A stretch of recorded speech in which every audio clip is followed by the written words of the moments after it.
Palak and welcome back to my channel. So I started my YouTube channel 4 months ago, and within these 4 months I have learned how to shoot on my own at home, and I thought why not share my process with you so that if you're looking to shoot a video at home alone, then these are some of the things that you can do that will make it easier for you, hopefully. So let's go. The first and most important thing for a video is obviously the idea of what you're going to shoot or put out in the world. So basically, ideas can be of many sorts. You can take inspiration from tons of places, but I feel what works best is either do things that really mean a lot to you personally. For example, Discovering Horizons is a series that I absolutely love doing, which is why I started it and it means so much to me. So that is something like, make sure that it has like a personal connection to you. The second thing is trying to make videos that are a bit out of the box, something that hasn't been done before, that people haven't seen, or even if it is something that has been done, put your own spin to it and make it a little bit different, because why else would somebody watch you? So ideas can obviously strike anywhere, anytime. So one thing that I do is keep like a notebook separate only for my ideas. And before I started making my YouTube videos, I spent about a week just ideating videos, and I spent the whole week jotting down every single idea that I could make. Another great habit is to keep adding to this list. So again, I keep my book near me at all times, and the second that I have any single idea, I note it down immediately. And like I said, it doesn't have to be the greatest idea ever. You can build on it later as you keep going. But just having that first strike of inspiration is all that you need. The second step for me is always planning and scripting. So if a video has to go out on Saturday, I will maybe start scripting and planning it out from the previous Saturday. So what I do is on some videos where I need a comprehensive script, I will just go on ahead and make a whole comprehensive script that I can then follow while I'm shooting the video. But sometimes all I need are some pointers. So depending on the video that I'm shooting, depending on how information heavy it is, I use these two methods to usually script. When it comes to planning, before shooting my video, I usually try and have like a rough idea of how my video is going to look like when it's done. So I try to note down all the flow that I want, the order in which I want my scenes to go, and then note down any of the props that I need, any products that I need, anything that I want to show beforehand, just to make it a little bit more easier for me to shoot later and to make sure that I don't miss anything out in the final edit. Okay, so obviously, as the title of the video says, today is a shooting day, which means you won't really be seeing too much of the scripting or the ideating process, because those are things that I have already finished doing. Today I'm going to be showing you how I shoot my videos, like the actual whole process of shooting. So the first thing that I do when I'm shooting is sort of organizing the space where I'm going to be shooting. Sometimes I will create like a couple of backdrops or change the space up just a little bit more so that my backdrop looks a little bit prettier. Like in this case, I made my bed. But today the video that I'm going to be shooting, I'm going to be creating like an art studio sort of a space. So let's quickly go and shoot that. For me, I wanted this video to be very artsy, very like aesthetically pleasing. So that is why I set it up the way that I have. But you can obviously go by the mood that you want to set or the framing that you want to take. Don't be afraid to experiment with this and try different things. Once my setup is done, I move on to doing my makeup. And one thing that I always make sure to do is prep my skin well before starting my makeup. This is just to make sure that I'm not causing my skin any damage. So once I'm done prepping and protecting my skin, I move on to doing my makeup. Now for some videos I go for a very natural look, while for others I go on for a little more heavy glam look. It always depends on the mood of the video and my mood as well. So for the videos that I'm shooting today, I'm going to go for a very neutral, natural glam sort of a makeup. I'm making sure not to overdo it, otherwise it can get a little distracting.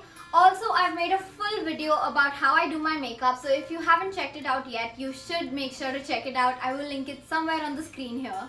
Another great tip is to keep your makeup completely basic in the beginning and then build on it as you keep shooting. This works especially well if you're shooting multiple videos in a day. Like for today, I'm going to be shooting 3 videos including this one. So I have started with a very basic makeup, and as I keep switching looks, I will keep switching my makeup just a little bit here and there to make it look slightly more different and interesting. So yeah. Once I'm done with my shooting, I set up my equipment, which usually just involves setting up my tripod, checking the angle and taking a couple of test shots just to see if the audio, video and everything's clear. I will also make sure to link all of the equipment that I'm currently using in the description box below if you want to check those out. Once everything is in place, I start with the actual process of shooting. Now, shooting in front of a camera is something that may take you a little bit time to sort of adjust to. I'm still not completely 100% natural in front of the camera, but it's something that I'm working on. And on some days, it may take you hours to shoot a simple 2-minute video, but on other days, you will be able to do it in a jiffy. So I think with shooting and talking in front of the camera, you keep getting better as you keep practicing it. Okay, so I'm finally done shooting. Today has been a very long day. So shooting can take me anywhere between 3 to 7 hours, 7 being the highest, which was today. But I'm feeling super accomplished. I know that I finished like tons of work. So that's amazing. So anyways, continuing with the process. On days that I shoot, I don't usually edit or do any other work because it just becomes so tiring in itself to shoot that I can't really go ahead and exercise that brain power to sit and edit as well. So this is all that I'm going to be doing for today. But to leave you with a couple of tips for shooting, the first one is do some kind of audio drill before you start shooting so that it's easier to talk in front of camera.